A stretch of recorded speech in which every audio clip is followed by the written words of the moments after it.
stop putting me, we're gonna be here hours. So they put me out for commercial after commercial. So I get like a bread one, airline one, all these different commercials.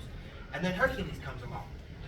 And I thought, wow, this is the coolest thing in the world. So I got to work on Hercules. And from Hercules, they were like, well, you're kind of getting too big. We need to get you an agent.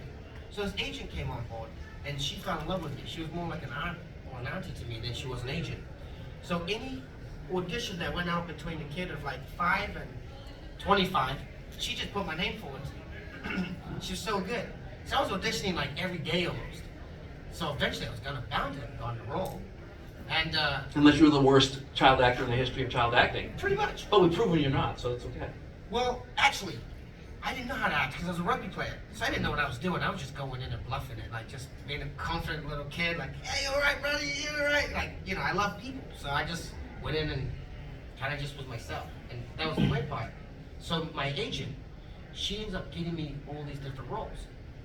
And then next when she calls me one day and she's like, hey, screaming actually, she's like, oh my God, I got you an audition. Meanwhile, she called me every day for an audition, you know, almost. This one was different than any other ones I ever got. I'm like, what? Oh, all right, well, send it over and we'll get this one. She was like, no, Daniel, you're not gonna get this. And I'm like, that's a good agent. honesty, right? Best policy. So she's like, no, Daniel, you're not gonna get this. I'm like, what are you talking about? She's like, but Daniel, this is a great thing because forever we're gonna be able to sell you as you were the kid who auditioned to be the kid that was gonna be the kid in Star Wars. So basically, I was gonna have on my resume, I auditioned to be the young kid in Star Wars, you know? So you're like the roommate of the brother of the cousin's uncle who's nobody. But you still get fed at the end of the night. You can make a living off that? You know. Well, you don't know because you got the job, so you don't know. Yeah, I blew everyone away. Of course. So then they bring me in and they're like, okay, we want you to play Boba Fett. And I'm like, oh, cool. I've just seen Star Wars. I've never seen the movie before because I lived in New Zealand. We lived maybe like 10, 15 years behind the rest of the world at the time. Not even lying. You know, like, we would just give you the plug to your phone, the house phone voice message. Oh, voicemail, yeah. When you guys were just getting, you know, your cell phones and stuff like that. Like, New Zealand was very far behind the world. So I never saw Star Wars.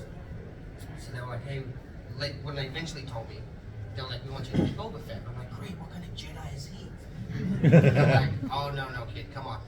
So they sat me down and they gave me this book and they showed me who Boba Fett was. And I was like, holy, this is a lot better than a Jedi. So they're recording me and I'm like, I even get a jetpack and I get this so well, I'm gonna have it. And I got none of it. Well, no, you were in like jammies.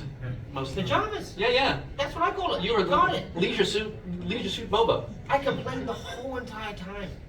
I was like, man, what happened to like the guy who had all the gadgets and stuff? And then next minute, Jango Fett comes walking in, and I'm like, yeah, that's the guy I'm talking about. Do you have that, only smaller? Yeah, like he's wearing my outfit, right? He's my stunt double, correct? Yeah, that's right. So they were laughing because I was kind of sulking, always complaining that I didn't get any of the gadgets. So George is like, all right, come on over here. So someone is like, go get the rest of Django's leather and bring it back to him. So he cuts out a hole out of the middle of it and then just throws it over my head. He's like, here you go, now you got a poncho. And I'm like, a poncho? I'm like, no, I want to like, you know, whoa, you know? Like, But it's America. We love guns, but we're not going to give you one. I can't, yeah, he's gone. I mean, we still have some decorum. So that's kind of when I figured out who the character was, you know, right there on set on the day, you know. It was so then I got to learn a little bit of the character by watching some of the older movies, but there wasn't much Boba Fett in there. I was going to say, that's not a very long, that's a long 10 minutes you got there to study. So no, it took me like 12 hours, but there was only like 2 minutes. Oh no, you watched the whole movie going, when's he going? When's he coming? This was VHS, so you couldn't like fast forward it with a remote. You had to go up and be like, So in Return of the Jedi, spoiler alert, when you saw what happened to Boba, did you realize, wait a minute, I'm the biggest idiot in the galaxy? I was shocked. I was like, what just happened? Exactly. Like, wait, what? Yeah, but That was weak sauce.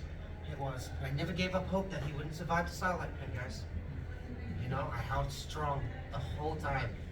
And now, When other fans had given up on the hope, the George Lucas legacy, that we weren't gonna get any more. Out comes Disney. And ta-da! well, I'm going to ask 2 more questions of him because I got some things